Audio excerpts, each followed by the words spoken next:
Hi guys, here is a quick guide to the Cozy Camper in the Desert. I'm your host, Andrew, and I just want to show you a little how-to on a few things on the camper. First thing is, you'll pull up to the house. Looks like this, with the driveway to the right. You can pull back and park next to the camper anywhere you'd like back there. Let's go take a look inside. In the backyard, you'll find the camper here. There will be a lockbox for the key. The code will be given to you upon your reservation. The key will open these two locks here. Let's go inside. Here we are inside. There are many lights throughout, like this one and this one, these LED lights. All that you do is simply push in the center of them. There's a button that turns them on and off. So it's as simple as that. Here is your thermostat for the heater if you're needing some heat. Got a nice kitchen here with the microwave. Bed up here, it's a full queen with a nice TV there, and the remote here. There will be access to Wi-Fi. It should already be connected. I will give you the code and the password for the Wi-Fi. Down below the bed is where a lot of the items that you'll be using are.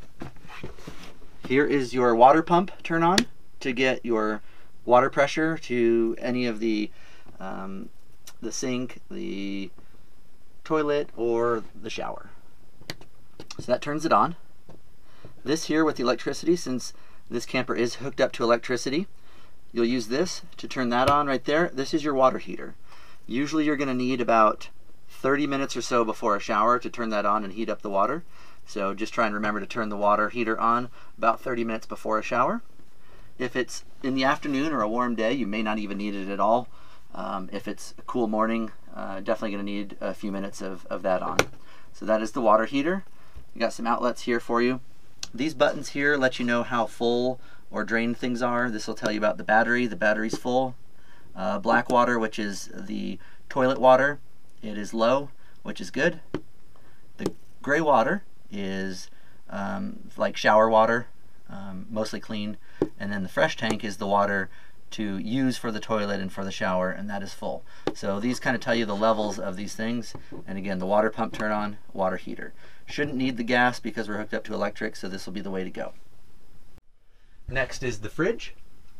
As you can see, it is on AC, which is the hooked up to the electricity from the house, and it's on auto, so if the electricity goes out, it'll switch over to propane and keep cool. Here is your way to open it.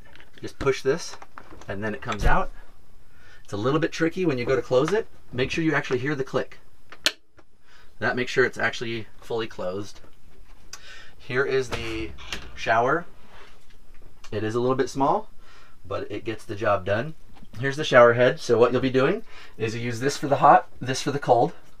Lift this up and down. This will change the water coming to the shower head or out of here. Once it's going to the shower head, you will use this button here to have it come out or to stop it. That way, I know in RVs there's not a lot of water, so you'll oftentimes have where you kind of wet yourself, and then after you've wet yourself, you'll lather up, and then after you've lathered up, you'll rinse it off, and so on and so forth. That way you don't use a ton of water because there's not a ton here. So in order to conserve water, you're going to want to use that handle to turn it on and off as needed. With the toilet, what you'll do is there's a little foot pedal over here. If you push it down just slightly, it will add water to the tank, which you'll want to do before you go number 2. And then if you push it down all of the way, it gives you the flush. So partial way, just a little bit, we'll fill it with water. All the way down, we'll flush it. Only use the RV approved toilet paper that will be provided here. The shower curtain. If you take the shower, usually water will actually get into the toilet here. So what we like to do is put the shower curtain around the toilet as well, and then across the door here as you take a shower. That way it keeps the wood and such nice and dry, and keeps fresh water from going down here and filling up the black water tank prematurely. So that is how you use the shower. These vents you can open up like this, by turning this knob, and then you can turn it on 3 different speeds. And this does a good job of exhaust fan when you're either using the toilet or the shower.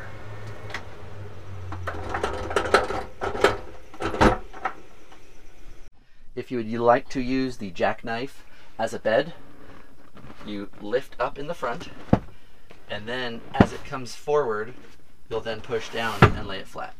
And then do the reverse to get it back up. Pull up like this, push forward, and then down, and it comes back. There is a nice curtain here. You gotta pull nicely at the tabs here, otherwise it's easy to break those tabs for some privacy. And the air conditioner. Right here is your knob for how cold or hot you want the air.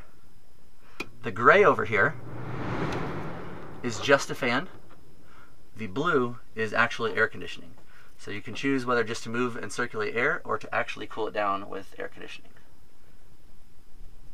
There are several places throughout to charge phones and devices. Up here by the bed, there's 2 USB ports. Behind the TV, there are more USB ports and plugs up in the ceiling. And then also down below here, near our controls, are 2 more outlets that you may use. If you hear a beeping sound, this will make a high-pitched beep. This could be carbon monoxide, or that beep also could mean that one of these tanks are full. If you're taking a shower, using the toilet, and a tank gets filled, it will make a beeping sound so that you know to empty it. And if you let me know, I will be glad to empty the tanks for you and fill up with water. Here we have storage and cleaning supplies.